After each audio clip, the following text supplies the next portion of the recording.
Good morning class. हमने कल पढ़ा था कि समास क्या है, वो एक प्रोसेस है।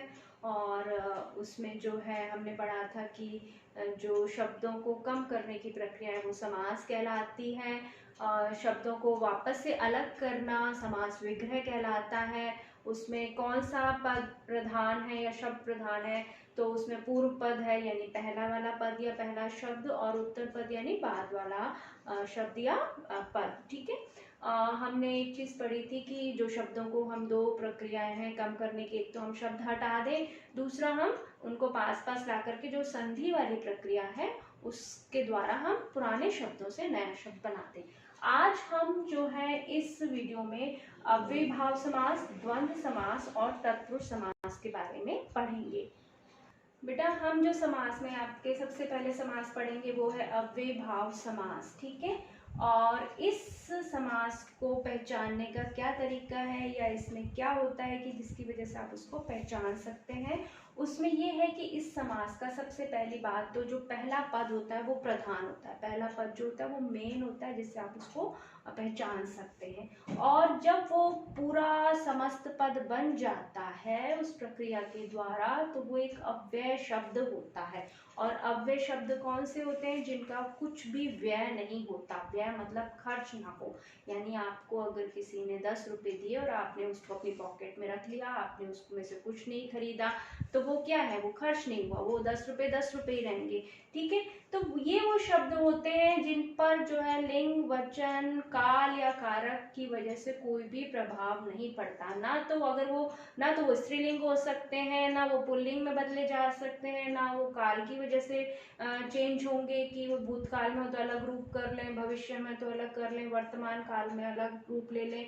ना ही वो जो है एक वचन या बहुवचन में बदले जा सकते हैं कि अगर वो जो शब्द है वो जैसा है वैसा ही रहेगा, ना मैं उसको एक वचन में कन्वर्ट कर सकती हूँ, ना मैं उसको बहुवचन में कर सकती हूँ। यानी ऐसे शब्द जिन पर कोई प्रभाव नहीं पड़ता लिंग, वचन, काल या कारक की वजह से। ठीक है। तो वो शब्द अव्यय होते हैं। और जो अव्ययभाव समास के उदाहरण, जब समस्त पद बन जाता है तो वो जो अव्यय में भी हमारे पास 4 हैं, अव्यय शब्द 4 हैं। क्रिया विशेषण है, समुच्चय बोधक हैं जिन्हें आप प्रीपोजिशंस बोलते हैं, संबंध बोधक जिन्हें आप प्रीपोजिशंस बोलते हैं, और समुच्चय बोधक जिन्हें आप कंजक्शन बोलते हैं। ठीक है।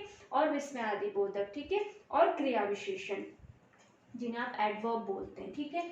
तो वो जो अव्यय शब्द बन जाता है वो एडवर्ब या क्रिया विशेषण की तरह से काम करता है। ठीक है। अब अव्यय मैंने आपको बता दिया जिसका कुछ भी व्यय ना हो, मतलब उस शब्द पर कोई फर्क नहीं पड़ता, वो चेंज नहीं होता है, वो जैसा है वैसा ही रहेगा। इसमें क्या होता है कि संस्कृत में उपसर्गों को अव्यय पदों में सम्मिलित किया गया है। ठीक है। उसमें उपसर्ग जोड़ दिया जाता है। पहले शब्द जो होगा वो पहला वाला जो शब्द दो शब्दों से जोड़कर बना है, तो उसमें पहला शब्द क्या होगा? वो उपसर्ग होगा।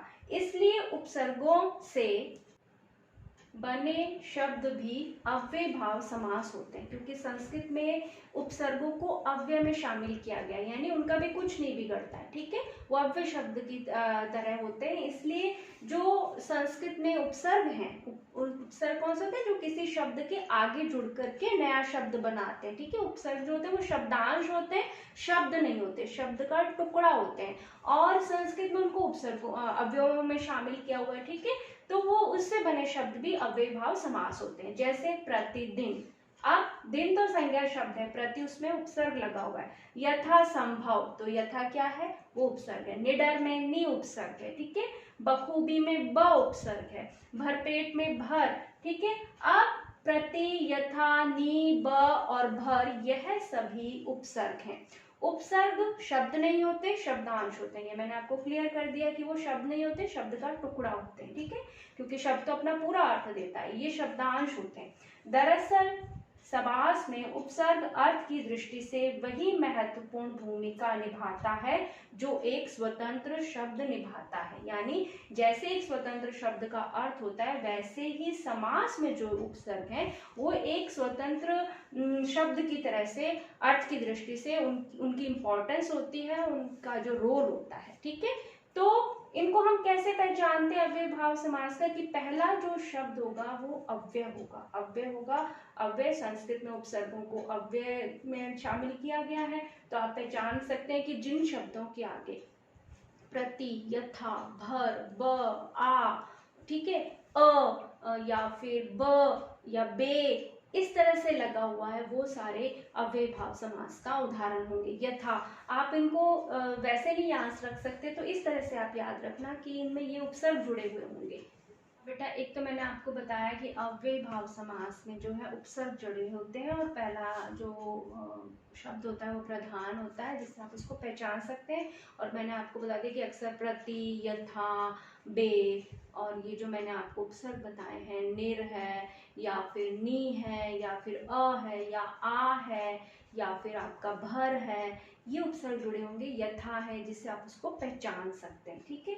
दूसरा इसमें एक मुख्य बिंदु क्या है कि अव्यय भाव समास में पहला पद प्रधान नहीं हो, ठीक है, या दोनों ही प्रधान ना हो, यानी कि उपसर्ग ना हो। आपने देख लिया कि उपसर्ग नहीं है और दोनों, दूसरा पद भी उसमें कोई मेन नहीं है, मुख्य नहीं है, और कोई भी पद अव्यय ना हो, और वो शब्द हो कोई अव्यय ना हो, अविकारी शब्द ना हो, ठीक है, पर पूरा पद अव्यय का भाव रखता हो। लेकिन वो पूरा जो शब्द है, जो दो या दो से अधिक शब्द जोड़ करके हमने वो समस्त पद बना रखा है, वो अव्यय का भाव रखता हो। अव्यय का भाव रखता हो मतलब उन पर लिंग, वचन, काल या कारक का कोई फर्क ना पड़ रहा हो, वह भी अव्यय भाव समास हो सकता है, ठीक है।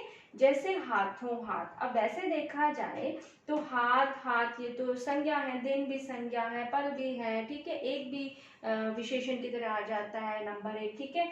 तो ये है तो अव्यय शब्द नहीं है, लेकिन ये पूरा जो शब्द बन गया, समस्त पद बन गया, ये जो है अव्यय का भाव रखता है, ठीक है। एक का एक पर में लिंग, वचन, काल किसी का भी फर्क नहीं होगा, ना पल पल पर होगा, ना दिनों दिन पर होगा, ठीक है। दूसरा, आप इसको इजी वे में समझें या पहचानना चाहें तो आप कैसे पहचानेंगे कि जिनमें शब्दों की रिपीटेशन हो रही हो, ठीक है, रिपीट हो रहे हो, जैसे हाथों हाथ, दिनों दिन, पल पल, एकाएक, ठीक है, रातों रात, ये सारे शब्द जो हैं वो भी अव्यय भाव समास का उदाहरण है, ठीक है, उनका उदाहरण होते हैं। अब बेटा मैं अव्यय भाव समास के आपको कुछ उदाहरण बता रही हूँ, जिससे आपको ये बात और भी ज्यादा क्लियर हो जाएगी, समास क्लियर हो जाएगा, ठीक है। अब इसमें वो उदाहरण जिनमें पहला पद अव्यय, जिसमें उपसर्ग भी शामिल है, वो उदाहरण है, ठीक है। जैसे प्रत्येक, तो प्रति प्लस एक से मिलकर बना हुआ है प्रत्येक, और इसका अगर हम विग्रह करेंगे समास का तो क्या मतलब होगा, हर एक, ठीक है। प्रतिदिन, तो हर दिन, मैंने कहा था प्रति उपसर्ग लगा हो, यथा लगा हो, यथा शीघ्र यानी जितना शीघ्र हो, यथा संभव जितना संभव हो, यथा जैसे और भी शब्द है, यथाशक्ति यानी शक्ति के अनुसार, जितनी आप में शक्ति है उतना, ठीक है। तो यथा उपसर्ग लगा हुआ है। फिर अकारण यानी बिना कारण के, ठीक है। ऐसे और भी उदाहरण हैं जिन्हें हम आगे पढ़ रहे हैं। अब जैसे बेटा आमरण, ठीक है, इसमें आ उपसर्ग जुड़ा हुआ है। आमरण शब्द आपने सुना होगा कि वो आमरण अनशन पर बैठा है, यानी मरने तक, जब तक वो मर नहीं जाता, या तो उसकी मांगे मान ली जाए, नहीं तो वो जब तक मर नहीं जाता तब तक वो भूखा प्यासा रहेगा। तो आमरण यानी मृत्यु पर्यंत, यानी मृत्यु होने तक या मरने तक, ठीक है। फिर आजीवन, आजीवन मतलब जीवन भर। फिर बेधड़क, अब इसमें भी आ उपसर्ग था, इसमें भी आ उपसर्ग था, इसमें बे उपसर्ग है, ठीक है। बेधड़क यानी बिना धड़क के, बिना किसी हिचकिचाहट के। बेचैन यानी बिना चैन के, ये उर्दू का उपसर्ग है, ठीक है। फिर बखूबी, बखूबी यानी खूबी के साथ, जैसे हम स लगा देते हैं, मैंने बोला कि सहित, ठीक है, तो हित के साथ, स हमारे यहाँ के साथ का अर्थ देता है, ऐसे उर्दू में ब जो है वो के साथ का अर्थ देता है, तो खूबी के साथ, ठीक है। भरपेट यानी पेट भरकर। फिर निर्विवाद यानी बिना विवाद के। तो ये इनमें क्या है, निर है, भर है, ब है, बे है, आ है, ये सारे क्या है, उपसर्ग है, ठीक है। उपसर्ग युक्त शब्द है जो अव्यय भाव समास का उदाहरण है। इनको आप ऐसे ध्यान से देखेंगे तो आपको पहचान में आ जाएगा कि ये अव्यय भाव समास के उदाहरण हैं। हाँ जी बेटा, फिर हमने दूसरा क्या पढ़ा था, जिनमें रिपीटेशन हो रही थी, ठीक है। पहला पद नाम पद, यानी पहला जो शब्द है अव्यय या उपसर्ग ना होकर संज्ञा या विशेषण शब्द होता है, क्योंकि दिनों दिन, रातों रात, ठीक है, हाथों हाथ, इनमें ये शब्द तो संज्ञा शब्द है, ठीक है, या विशेषण है एकाएक, ठीक है, एक शब्द विशेषण है। तो यह संज्ञा या विशेषण शब्द वैसे तो लिंग, वचन, कारक में अपना रूप बदल लेते हैं, ठीक है।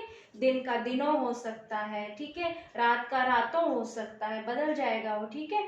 तो वैसे तो वो रूप बदल लेंगे जब संज्ञा या विशेषण के रूप में होंगे, लेकिन इसमें जब वो जुड़कर एक शब्द समास पद बन जाता है तब वो क्रिया विशेषण की तरह भी काम करता है, वो अव्यय शब्द बन जाता है और उसमें कोई भी लिंग वचन या कारक की वजह से या काल की वजह से कोई भी चेंज नहीं आ सकता। ठीक है, वो वैसा ही रहेगा। ठीक है, मैंने जैसे बोला कि वह दिनों दिन तरक्की कर रहा है, वर्तमान काल है, और वह दिनों दिन तरक्की कर रही है, मैंने लिंग बदल दिया लेकिन दिनों दिन शब्द नहीं बदला। मैंने बोला कि वह दिनों दिन तरक्की कर रही थी, मैंने भूतकाल में बोल दिया, तब भी वो दिनों दिन शब्द नहीं बदल रहा है, बाकी चीजें बदल रही हैं, तो ये क्या हो गया, अव्यय शब्द हो गया, क्योंकि उसमें कोई भी बदलाव नहीं आ रहा है इस ढंग से। ठीक है, किंतु अव्ययीभाव समास में आने पर उनका रूप स्थिर रहता है। जैसे मैंने अभी आपको उदाहरण में बता रही हूँ कि मैं लिंग वचन बदल रही हूँ और काल बदल रही हूँ, लेकिन वो शब्द जो है दिनों दिन है, रातों रात है, हाथों हाथ है, ठीक है, बीचों बीच है, ये शब्द नहीं बदल रहे हैं। ठीक है, अब इसके उदाहरण बेटा जैसे साफ साफ, यानी साफ के बाद साफ, उसमें साफ साफ मना कर दिया। ठीक है, फिर बीचों बीच यानी ठीक बीच में, कि वो मुझे बीचों बीच मिल गया, बाजार के बीचों बीच मिला, यानी ठीक बीच में। रातों रात, रात ही रात में। एकाएक, एक के तुरंत बाद एक, यानी अचानक ही। फिर हाथों हाथ, यानी हाथ ही हाथ में, उसकी पुस्तक हाथों हाथ बिक गई, यानी धड़ाधड़ बिक गई।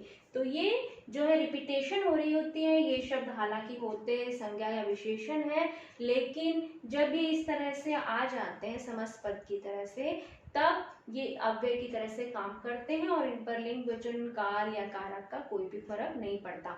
तो जिनमें रिपीटेशन हो रही हो वो शब्द अव्यय भाव समास का उदाहरण है, और ऐसे शब्द जिनमें जो पहला जो पद है वो उपसर्ग हो, अव्यय की तरह से माने जाते हैं संस्कृत में उपसर्ग, और वो पूरा जब शब्द तैयार हो जाता है, दूसरा शब्द संज्ञा या विशेषण होता है, लेकिन उसमें जब उपसर्ग जुड़ जाता है तो वो पूरा जो शब्द तैयार होता है, जैसे प्रतिदिन तैयार हुआ, ठीक है, तो वो क्रिया विशेषण की तरह से काम करता है या अव्यय की तरह से काम करता है। जैसे मैंने बोला कि मैं प्रतिदिन सैर को जाती हूँ, ठीक है, और मैंने बोला कि मैं प्रतिदिन सैर को जाती थी, या वह प्रतिदिन सैर को जाता था, तो लिंग बदल रहा है, मैं काल बदल रही हूँ यानी समय बदल रही हूँ, लेकिन प्रतिदिन शब्द नहीं बदल रहा है। हालांकि दिन उसमें संज्ञा शब्द है, लेकिन प्रति उपसर्ग जुड़ जाने से वो अव्ययीभाव समास का उदाहरण हो गया।